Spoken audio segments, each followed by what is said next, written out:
Si tu veux jouer en NCAA D1, il y a des standards physiques que les coachs regardent directement. Taille, poids, vitesse, force. Et aujourd'hui, je vais te montrer les vrais standards D1 à chaque position pour espérer de rejoindre une des 173 équipes de D. Et en plus de ça, je vais les classer par position du plus difficile au plus facile. Et aussi, tu pourras avoir une idée du salaire à chaque position. Si tu me connais pas encore, moi c'est Matox ou bien Maz. Sur un linebacker français qui était vraiment pas destiné au niveau, il ira un jour ou l'autre au NCAA. Et surtout, moi mon objectif c'est d'inspirer les gens. Avant toute chose, je préfère le rappeler, c'est un petit disclaimer, peut être recruté si jamais t'as pas tous les standards, c'est vrai. Maintenant, c'est guideline, ça veut dire que les coachs, ils se réfèrent à peu près à ça pour recruter et gagner du temps parce qu'ils ont énormément de prospects à scout chaque année, donc voilà. Reste jusqu'à la fin pour savoir quel poste est le plus facile pour décrocher un D1 scholarship. Commençons par le rôle clé de l'attaque. Je parle bien évidemment du QB comme Tom Brady pour ceux qui connaissent. Les meilleurs QB de la NCAA peuvent gagner jusqu'à 7 millions annuellement et en moyenne, si tu es starter dans une Power 4, donc je parlerai des divisions dans une autre vidéo, et bah tu gagneras en moyenne 180 000 euros par an. Déjà un bon salaire, c'est des dollars. Le poste qui paye le mieux en NCAA, le quarterback, c'est le joueur qui dirige l'attaque, prend des décisions. Il lance ou donne le ballon pour faire avancer son équipe. Juste pour décrocher un D1 scholarship, donc en gros ça veut dire que l'école te paye la bourse athlétique et académique qui peut coûter aux alentours de 50 000 euros le semestre. Le quarterback doit faire entre 1m88 et 1m95 et peser entre 90 et 105 kg. Il doit aussi courir le 40 yards dash en moins de 4,65 au 40 yards. Plus que des standards physiques, le quarterback doit avoir un vrai eye. Ça veut dire qu'il doit avoir une bonne technique, il doit avoir un bon bras, un IQ surdimensionné. C'est vraiment le gars qui doit être plus intelligent de l'équipe. Il doit avoir une précision parfaite. C'est-à-dire que quand il lance la balle, ça doit arriver entre les petites mains du receveur. Et aussi,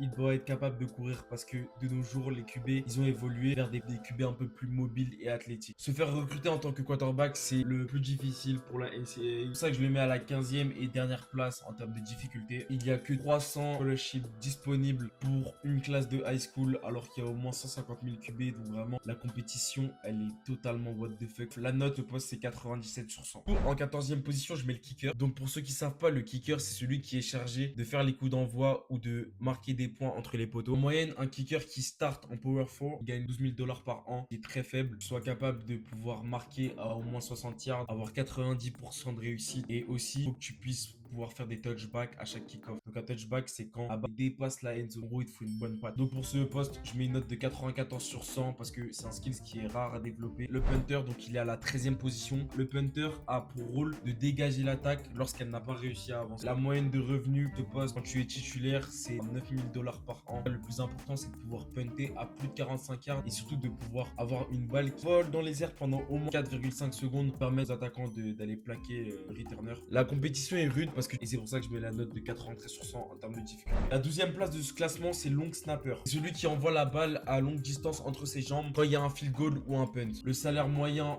start en tant que long snapper, c'est 4 000 dollars annuellement. Donc en fait, c'est juste on donne un peu d'argent de poche quoi. Mais le plus important, c'est qu'il ne rate aucun snap et que le snap soit rapide avec 0,7 secondes au snap. Donc c'est relativement rapide. Mais l'équipe n'a pas de long snapper attitré. C'est des gars qui peuvent jouer all-line aussi, qui sont team 2, team 3. Enfin, pour avoir un scholarship juste en tant que long snapper, c'est super dur. C'est pour ça que je mets la note de 90 sur 100. Et en 11e position, ça sera le poste de running back. Pour ceux qui savent pas, le running back, c'est le petit qui court vite avec la balle pour gagner des yards à la course, recevoir des passes courtes. Si tu es titulaire dans une équipe de Power 4 en running back, le moyen est de 90 000 annuels. Et tu peux aller négocier des contrats qui vont jusqu'à 800K annuel s'il est vraiment très fort. Niveau taille et poids, le running back, celui qui demande le moins en termes de taille parce que en moyenne, les running backs en D1 font de 1m75 à 1m85 et ils pèsent entre 90 et 100 kg. Mais pourquoi ils ont le droit d'être petits entre guillemets? C'est parce qu'ils doivent courir un 40 yards en dessous de 4,5, 4,45. Et si vous voulez, je vous ferai une vidéo sur le 40 yards. C'est vraiment quelque chose d'hyper important dans le rebond. Et si tu es un running back pour un 4, 6, 5,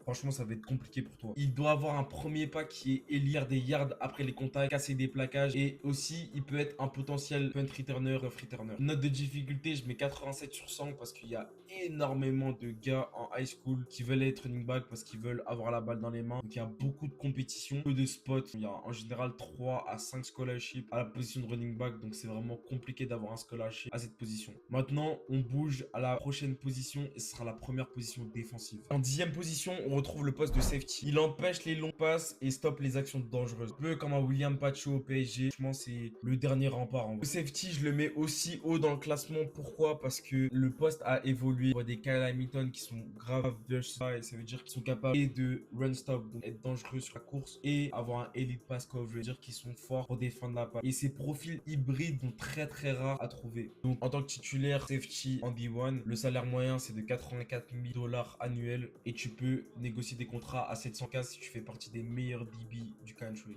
Et niveau gap, parce qu'on te demande de faire de 1m85 à 1m90 et peser entre 90 et 100 kg. Pour cette taille et ce poids, on te demande d'être à 4,45. Donc comme les running backs, mais plus grands. Franchement, c'est des profils qui sont hyper rares à trouver. Faut être une machine à interception. C'est pour ça que je mets la note 82 sur 100. Et aussi, en fait, il faut savoir que la plupart des gars qui ont des D1 scholarship en tant que safety finissent soit corner, soit LB. Parce que vraiment, être safety au D1 level, c'est vraiment hyper dur. Et si t'arrives pas ou que tu as des lacunes soit sur le run stopping, sur le pass coverage, bah, le DC va te mettre à un poste, frère, et il n'aura pas le choix. En 9e position, on retrouve le cornerback. Le cornerback, c'est un petit cafard qui marque les receveurs et qui empêche les passes longues vers eux. Comme un Nuno Mendes, défenseur gauche au PSG, rapide, te lâche pas, qui te pocket tous les joueurs. Voilà, c'est exactement ça. Si tu es titulaire en D1, le salaire moyen est de 80 000 annuels et tu peux négocier des contrats à 500K annuels si tu es élite. Pour décrocher un D1 scholarship, les standards de taille peuvent varier. Pour un cornerback, tu peux être petit, mais en général, les recruteurs, ils commencent à te guetter si tu fais entre 1m83 et 1m88 et que tu pèses entre 80 et 90 kg. Par contre, vraiment, le cornerback, le gars le rapide du terrain et de l'équipe, on lui demande de courir en dessous de 4,38. Ça, c'est vraiment elite level. Mais la note de 80 sur 100 parce que c'est le poste le plus dur mentalement en tant que DB. Parce que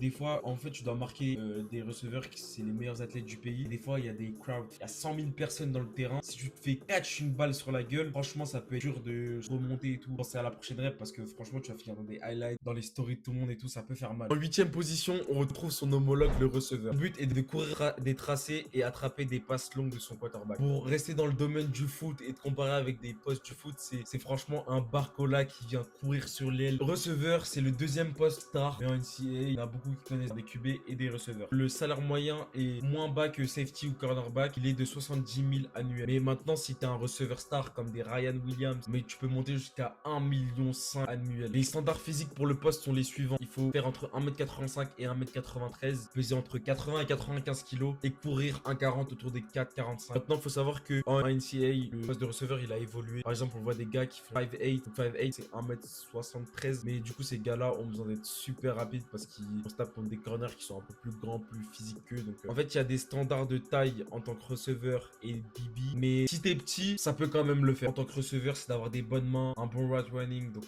courir des tracés corrects, pas bien. C'est vraiment technique comme poste. Aussi, il faut savoir créer de la séparation parfaite avec les releases. Et en fait, les scouts qui regardent, c'est que en fait, le film, il doit parler de lui-même. Genre, si les scouts ils voient que tu fais du gras, bah, ils vont se dire, vas-y, c'est bon, il fait une offre et tout, et c'est carré. Mais une note de 78 sur 100, parce que c'est le poste où il y a le plus de joueurs. En 7e position, on retrouve le edge rusher. Edge rusher, c'est clairement un big dog aligné sur le côté de la ligne défensive. Son but, c'est juste de foncer et de blesser le quarterback. Il y a des gars comme Myles Garrett, tu peux regarder en NFL, qui sont totalement crazy, des malades. Faut savoir que c'est le poste qui est le mieux payé en NCAA en moyenne. Si t'es titulaire en Power 4, la moyenne c'est 280K annuel. Physiquement monstrueux, les edge rushers doivent faire entre 1m90 et 1m98 et peser entre 110 et 120 kg. Ce qui est dingue pour leur poids et leur taille, c'est qu'ils doivent courir en dessous de 4,6 ou 40. Il faut que tu puisses montrer au camp D1 que tu peux gagner des one-on-one contre les O-line, que tu un premier pas explosif et des mains très violentes et agressives. La technique, elle est importante. Mais ce poste, c'est un des seuls postes où juste si t'es gros et athlétique, tu vas avoir un D1 offer comme ça. Donc c'est pour ça que je mets la note de 75 sur 100 parce que le niveau athlétique requis est dingue, mais le niveau technique est un peu plus bas. Donc c'est pour ça que là, je l'ai bloqué en 7e position et pas plus haut. En 6e position, on va retrouver le poste de tight end. C'est un joueur qui peut bloquer comme un O-lineman et recevoir des balles comme un receveur. Le salaire moyen pour un titulaire en D1, c'est de 70 000 annuels. Le tight end doit faire de 1m93 à 2 mètres et peser entre 110 et 120 kg. Il est obligé de savoir bloquer comme un O-line et de recevoir la balle comme un receveur. Je le mets que en 6ème position et avec une note de 73 sur 100. Il faut savoir que la plupart des tight ends en D1, soit des receveurs qui étaient un peu trop gros, un peu trop longs qu'on a foutu en tight end, soit c'était des O-line qui savaient un peu bien bouger. On leur a dit, allez, on te fout en tight end. En général, c'est comme ça. 5ème position,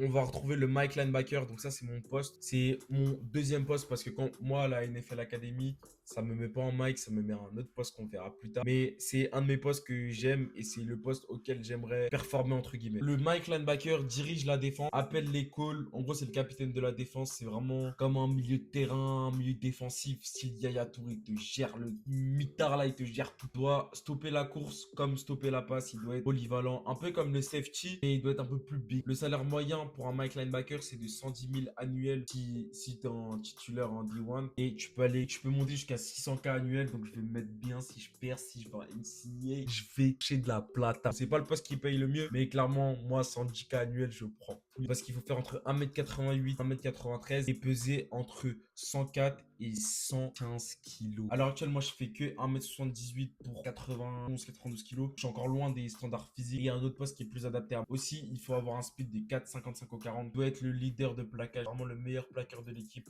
le plus fort, le GOAT, le captain, tout ce que tu veux. En 4ème position, on va trouver le poste de defensive tackle. C'est un joueur de ligne défensive qui est là pour bloquer les courses au milieu du terrain. Vraiment, c'est ça son job. Il touche 210 000 annuels et tu peux aller chercher des contrats. Les standards physiques sont super importants à ce poste. Donc, il faut faire entre 1m88 et 1m95 de 130 à 145 kg et courir en 4,85 au 40 yards. La capacité à pénétrer dans la offensive line et être powerful, donc vraiment puissant, c'est vraiment la qualité la plus importante pour un defensive tackle. En gros, c'est un big dog qui doit tout détruire sur son passage. Il fout la merde, ce mec. Vraiment, il fout la merde. 65 sur 100, qu'à partir du moment où t'es dans les standards physiques, tu bouges un petit peu bien. Les recruteurs, c'est impossible de te rater. 3ème position, on retrouve les offensive tackles. Pour la faire simple, c'est les gardes du corps du quarterback. Franchement, c'est ceux qui gardent le plus les quarterbacks et ils défendent contre les edge rushers. Je vous ai dit, vous vous rappelez les edge rushers comment c'est des malades, bah les offensive tackles doivent défendre sur eux. Faut aussi ouvrir des espaces pour les courses sur les côtés. Bref, le salaire moyen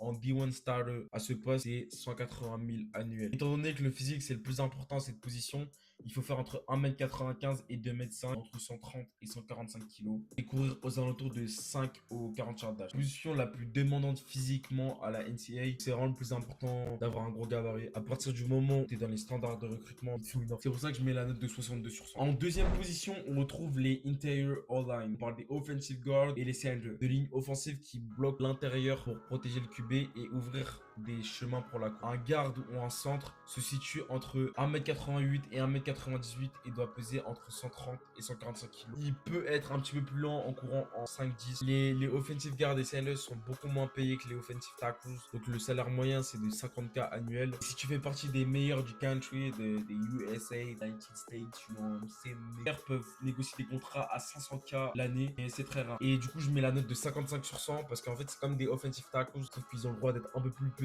Finir le poste le plus facile pour aller en NCAA, ça me fait un peu mal au cœur de le dire. Et bah, c'est mon poste, les gars, clairement. Real linebacker, donc weak side linebacker. C'est en général, c'est le plus facile parce que c'est un peu moins demandant physiquement et athlétiquement. Ok, si t'es un peu moins un athlète, mais que t'as de l'IQ, ça peut combler. Les linebackers, c'est vraiment le même rôle que le Mike, c'est juste que t'es pas captain. Donc, niveau salaire, c'est exactement pareil que tu sois Mike ou Will. Et niveau size, faire de 1m83 à 1m90 et peser entre 95 et 105 kg. Et environ, il court entre 4-5, mais des fois il y a plus lent. Par exemple, moi je cours en 4-9 le 40 yards et j'ai quand même il y a des équipes qui voient un peu d'intérêt pour moi, même si je fais que 1m78 et j'en fais pas 1m90. Voilà, c'est pour ça que c'est un des postes les plus faciles. Une note de 53 sur 100. Voilà, maintenant tu en sais un peu plus sur les standards de recrutement pour la NCAA. J'ai hâte de savoir si vous êtes d'accord avec mon classement.